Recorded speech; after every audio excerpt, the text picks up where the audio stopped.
ಲೋಕಸಭಾ ಚುನಾವಣೆಯಲ್ಲಿ ಹೊಂದಾಣಿಕೆ ಮಾಡಿಕೊಂಡಿಲ್ಲ. ಬೆಳಗಾವಿಯಲ್ಲಿ ಬಿಜೆಪಿ ಸಂಘಟಿತ ಹೋರಾಟ ಮಾಡಬೇಕಾಗಿತ್ತು. ಚಿಕ್ಕೋಡಿಯಲ್ಲಿ ಅದರ ಕೊರತೆ ಎದ್ದು ಕಂಡಿತು. ಇದರ ಬಗ್ಗೆ ಪಕ್ಷದ ವರಿಷ್ಠರು ತೀರ್ಮಾನ ಮಾಡುತ್ತಾರೆ ಎಂದು ಮಾಜಿ ವಿಧಾನ ಪರಿಷತ್ನ ಸದಸ್ಯ ಮಹಂತೇಶ್ ಕವಟಗಿಮಠ್ ಹೇಳಿದರು. ಲೋಕಸಭಾ ಚುನಾವಣೆಗೆ ಸಂಬಂಧಪಟ್ಟಂತೆ ಮಾಧ್ಯಮದ ಸ್ನೇಹಿತರ ಮುಖಾಂತರ ಬೆಳಗಾವಿಯ ಜನತೆಗೆ ಜಗದೀಶ್ ಶೆಟ್ಟರ್ ಅವರನ್ನ ಲೋಕಸಭಾ ಸದಸ್ಯರಾಗಿ ಆಯ್ಕೆ ಮಾಡಿದ್ದಕ್ಕಾಗಿ ಅವರಿಗೆ ಬೆಳಗಾವಿಯ ಸಮಸ್ತ ಮತದಾರ ಪ್ರಭುಗಳಿಗೆ ಧನ್ಯವಾದಗಳನ್ನ ಅಭಿನಂದನೆಗಳನ್ನ ಹೇಳಲಿಕ್ಕೆ ಬಯಸ್ತಾ ಇದ್ದೀನಿ. ಇದೊಂದು ಸಂಘಟಿತ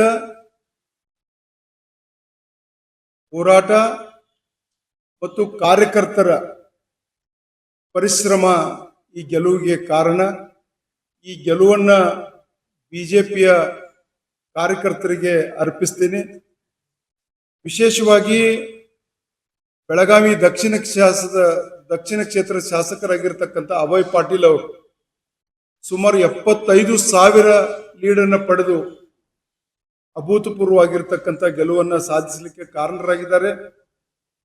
ಅದರ ಜೊತೆಗೆ ಬೆಳಗಾವಿ ಗ್ರಾಮೀಣ ಕ್ಷೇತ್ರದಲ್ಲಿ ನಾನು ಬೆಳಗಾವಿ ಕ್ಷೇತ್ರದ ಗ್ರಾಮೀಣ ಮತದಾರರಿಗೂ ಮತ್ತು ವಿಶೇಷವಾಗಿ ಅಲ್ಲಿಯ ಮಾಜಿ ಶಾಸಕರಾಗಿರ್ತಕ್ಕಂಥ ಸಂಜಯ್ ಪಾಟೀಲ್ ರಾಗಿರ್ಬೋದು, ನಮ್ಮ ಮಂಡಳದ ಅಧ್ಯಕ್ಷರಾಗಿರ್ತಕ್ಕಂಥ ಧನಂಜಯ್ ಜಾಧವ್ ರಾಗಿರ್ಬೋದು, ವಿಶೇಷವಾಗಿ ಮಹಾರಾಷ್ಟ್ರ ಏಕೀಕರಣ ಸಮಿತಿಯ ನಾಯಕರು ಬಹಿರಂಗವಾಗಿ ರಾಷ್ಟ್ರೀಯತೆಯ ಆಧಾರದ ಮೇಲೆ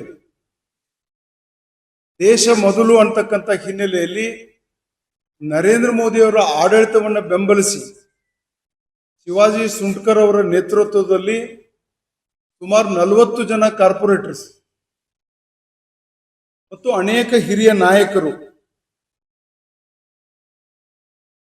ನಮಗೆ ಬೆಂಬಲವನ್ನು ಸೂಚಿಸಿದ ಹಿನ್ನೆಲೆಯಲ್ಲಿ ಬೆಳಗಾವಿ ಗ್ರಾಮೀಣದಲ್ಲಿ ನಮ್ಮ ಬಿಜೆಪಿ ಕಾರ್ಯಕರ್ತರು, ನಮ್ಮ ಅಲ್ಲಿ ಅಧ್ಯಕ್ಷರು, ಮಾಜಿ ಶಾಸಕರಾಗಿರ್ತಕ್ಕಂಥ ಸಂಜಯ್ ಪಾಟೀಲ್ರು ಮತ್ತು ಅವರೆಲ್ಲ ತಂಡ ಒಂದಾಗಿ ಒಕ್ಕಟ್ಟಾಗಿ ಮಾಡಿರ್ತಕ್ಕಂಥ ಪರಿಶ್ರಮದ ಫಲವಾಗಿ ಸುಮಾರು 50,000 ಲೀಡನ್ನ ಕಳೆದ ವಿಧಾನಸಭಾ ಚುನಾವಣೆ ಮೇನಲ್ಲಿ ಆಗಿತ್ತು. ಒಂದೇ ವರ್ಷದಲ್ಲಿ ಬಿಜೆಪಿ 50,000 ಲೀಡನ್ನು ಪಡೆದುದು ಒಂದು ಐತಿಹಾಸಿಕ ಗೆಲುವಿಗೆ ಬೆಳಗಾವಿ ಗ್ರಾಮೀಣ ಜನತೆ ಆಶೀರ್ವಾದವನ್ನು ಮಾಡಿದ್ದಾರೆ. ಅವರಿಗೆ ಸಹಿತ ಧನ್ಯವಾದಗಳನ್ನ ಹೇಳ್ತಾ, ವಿಧಾನಸಭೆ ಚುನಾವಣೆಯಲ್ಲಿ ಆಗಿರ್ತಕ್ಕಂಥ ತಪ್ಪುಗಳನ್ನು ಸರಿಪಡಿಸಿಕೊಳ್ತಕ್ಕಂಥ ಕೆಲಸವನ್ನ ಬಿಜೆಪಿ ನಾಯಕರು ಮತ್ತು ಕಾರ್ಯಕರ್ತರು ಮಾಡಿದ್ದಾರೆ.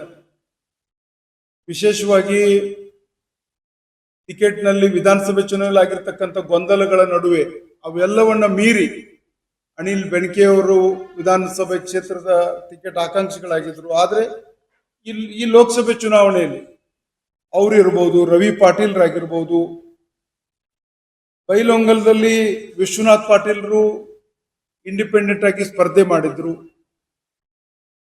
ಅಲ್ಲಿ ಮೆಟ್ಗೂಡ್ ಅವರು, ವಿ.ಐ. ಪಾಟೀಲ್ರು ಮತ್ತು ವಿಶೇಷವಾಗಿ ಜಾತ್ಯತೀತ ಜನತಾದಳದ ಜಿಲ್ಲಾ ಅಧ್ಯಕ್ಷರಾಗಿರ್ತಕ್ಕಂಥ ಶಂಕರ್ ಮಾಡಲ್ಗಿ ಮತ್ತು ಅವರು ಜಿಲ್ಲೆಯಲ್ಲಿರ್ತಕ್ಕಂಥ ಇಡೀ ತಂಡ ಬಿಜೆಪಿ ಕಾರ್ಯಕರ್ತರ ಜೊತೆಗೆ ಜೋಡಿಸಿಕೊಂಡಿರೋದ್ರಿಂದ ನಮಗೆ ಬೈಲೊಂಗಲದಲ್ಲಿ ಸಹಿತ ಹೆಚ್ಚಿನ ಒಂದು ಲೀಡ್ ಬಂದಿದೆ. ಅದರ ಜೊತೆಗೆ ವಿರೂಪಾಕ್ಷ ಮಾಮನಿ ಅವರು, ಅಲ್ಲಿ JDS ಮುಖಂಡರಾಗಿರ್ತಕ್ಕಂಥ ಚೋಪ್ರಾ ಅವರು, ಪಂಚನಗೌಡ ದ್ಯಾಮನಗೌಡರವರು ಮತ್ತು ಅನೇಕ ವಿರೋಧಗಳ ಮತ್ತು ಆಂತರಿಕ ತೊಂದರೆಗಳ ಮಧ್ಯೆಯೂ ಸಹಿತ ರಾಮದುರ್ಗದಲ್ಲಿ ಮಹದೇವಪ್ಪ ಯಾದವಾಡ್ ಅವರು ಮಾಜಿ ಶಾಸಕರು, ಹಿರಿಯರು ಮತ್ತು ನಮ್ಮ ಬಿಜೆಪಿ ಅಭ್ಯರ್ಥಿಗಳಾಗಿರ್ತಕ್ಕಂಥ ಮಾನ್ಯ ಚಿಕ್ಕ ರೇವಣ್ಣನವರು ಇವರು ಸಹಿತ ಕೈ ಜೋಡಿಸಿದ್ದು ನಮಗೆ ಅಲ್ಲಿ ಕಾಂಗ್ರೆಸ್ ಲೀಡ್ ಅತ್ಯಂತ ಕಡಿಮೆ ಆಗ್ತಕ್ಕಂಥದಕ್ಕೆ ಸಹಾಯ ಆಗಿದೆ. ಇದರ ಜೊತೆಗೆ ನಾಯಕರು, ಮಾಜಿ ಸಚಿವರಾಗಿರ್ತಕ್ಕಂಥ ಸನ್ಮಾನ್ಯ ರಮೇಶ್ ಜಾರಕಿಹೊಳಿ ಅವರು ಮತ್ತು ಸಹೋದರರಾಗಿರ್ತಕ್ಕಂಥ ಬಾಲಚಂದ್ರ ಜಾರಕಿಹೊಳಿ ಅವರು ಅರಬಾವಿ ಮತ್ತು ಗೋಕಾಕ್ ಎರಡೂ ವಿಧಾನಸಭಾ ಕ್ಷೇತ್ರಗಳನ್ನ ಕೂಡಿ ಸುಮಾರು 50,000 ಲೀಡನ್ನು ಕೊಡಿಸ್ತಕ್ಕಂಥ ಒಂದು ಸಹಾಯವನ್ನು ಸಹಿತ ಅವರು ಮಾಡಿದ್ದಾರೆ. ಇದರ ಜೊತೆಗೆ ನಮ್ಮ ಅನೇಕ ಪಕ್ಷದ ಹಿರಿಯರು, MB ಜಿರ್ಲಿ ಅವರು ಇರ್ಬೋದು, ಅನೇಕ ಪಕ್ಷದ ನಾಯಕರು ಸಹಿತ ಈ ಒಂದು ನಮ್ಮ ಪಕ್ಷದ ಜಿಲ್ಲಾ ಅಧ್ಯಕ್ಷರಾಗಿರ್ತಕ್ಕಂಥ ಸುಭಾಷ್ ಪಾಟೀಲ್ ಅವರು, ಶ್ರೀಮತಿ ಸುತಾರ್ ಅವರು ಮತ್ತು ಬಿಜೆಪಿ ಮತ್ತು JDSನ ಕಾರ್ಯಕರ್ತರು ಕೈ ಜೋಡಿಸಿರುವುದರಿಂದ ಸುಮಾರು 1,78,000 ಲೀಡ್ನಿಂದ ನಾವು ಜಯ ಗಳಿಸಿದ್ದೀವಿ. ವಿಶೇಷವಾಗಿ ಮಹಾರಾಷ್ಟ್ರ ಏಕೀಕರಣ ಸಮಿತಿಯ ಮತ್ತು ಬೆಳಗಾವಿಯ ಮಾಜಿ ಮೇಯರ್ಗಳು, ನಗರ ಸೇವಕರು ಯಾರು ಇಷ್ಟು ವರ್ಷ MES ಅಂತೇಳಿ ಗುರುತಿಸಿಕೊಂಡಿದ್ರು, ರಾಷ್ಟ್ರೀಯತೆ ಮತ್ತು ನರೇಂದ್ರ ಮೋದಿ ಅವರ ನಾಯಕತ್ವವನ್ನು ಒಪ್ಪಿ ಬಿಜೆಪಿಯನ್ನು ಬೆಂಬಲಿಸಿದ್ರಿಂದ ಬೆಳಗಾವಿ ಉತ್ತರ, ದಕ್ಷಿಣ ಮತ್ತು ಗ್ರಾಮೀಣ ಕ್ಷೇತ್ರದಲ್ಲಿ ಬಿಜೆಪಿ ಸುಮಾರು 1,25,000 ಲೀಡನ್ನು ಇಲ್ಲೇ ಪಡೆದುಕೊಂಡಿದೆ. ಅವರೆಲ್ಲರಿಗೂ ಸಹಿತ ಧನ್ಯವಾದಗಳನ್ನ ಈ ಸಂದರ್ಭದಲ್ಲಿ ಹೇಳ್ತೇನೆ. ನಾನು ಕಳೆದ 3 ವರ್ಷಗಳಿಂದ ಬೆಳಗಾವಿ ಲೋಕಸಭೆಯ ಅಭ್ಯರ್ಥಿ ಆಕಾಂಕ್ಷಿತನಾಗಿದ್ದೆ. ಇಡೀ ಕ್ಷೇತ್ರವನ್ನ ಕಳೆದ 3 ವರ್ಷಗಳಿಂದ ಸತತವಾಗಿ ಎಲ್ಲಾ ವಿಧಾನಸಭಾ ಕ್ಷೇತ್ರಗಳಲ್ಲಿ ನಾನು ಪ್ರವಾಸ ಮಾಡಿದ್ದೆ, ಕಾರ್ಯಕರ್ತರ ಸಂಪರ್ಕ ಮಾಡಿದ್ದೆ, ಸಂಘಟನೆ ಮಾಡಿದ್ದೆ.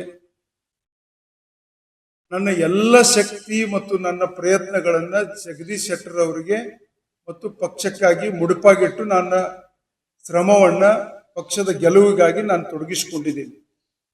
ಚಿಕ್ಕೋಡಿಯಲ್ಲಿಯೂ ಸಹಿತ ಏನು ಪಕ್ಷದ ನಾಯಕರು ಹೇಳಿದ್ರು, ಅಲ್ಲಿ ನನಗೆ 3 ದಿನ ವೇಳೆ ಕೊಡಂತ ಹೇಳಿದ್ರು. ಚಿಕ್ಕೋಡಿಯಲ್ಲಿಯೂ ಸಹಿತ ನನಗೆ ಏನು ಸಾಧ್ಯ ಇದೆ ಸಹಾಯವನ್ನು ಮಾಡತಕ್ಕಂಥ ಪ್ರಯತ್ನವನ್ನು ನಾನು ಮಾಡಿದ್ದೀನಿ.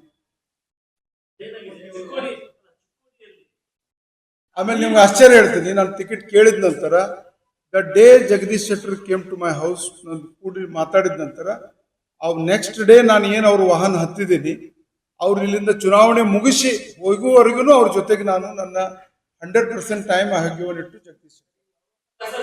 ಇದ್ರ ಜೊತೆಗೆ ಖಾನಾಪುರದಲ್ಲಿ ಮತ್ತು ಕಿತ್ತೂರಿನಲ್ಲಿ ಸನ್ಮಾನ್ಯ ನಮ್ಮ ಕಾಗೇರಿ ಅವ್ರ ಜೊತೆಗೆ, ಹುಬ್ಬಳ್ಳಿಯಲ್ಲಿ ಸನ್ಮಾನ್ಯ ಪ್ರಹ್ಲಾದ್ ಜೋಶಿ ಅವ್ರ ಜೊತೆಗೆ ನನ್ನ ಟೈಮ್ ಅನ್ನು ಕೊಟ್ಟಿದ್ದೀನಿ.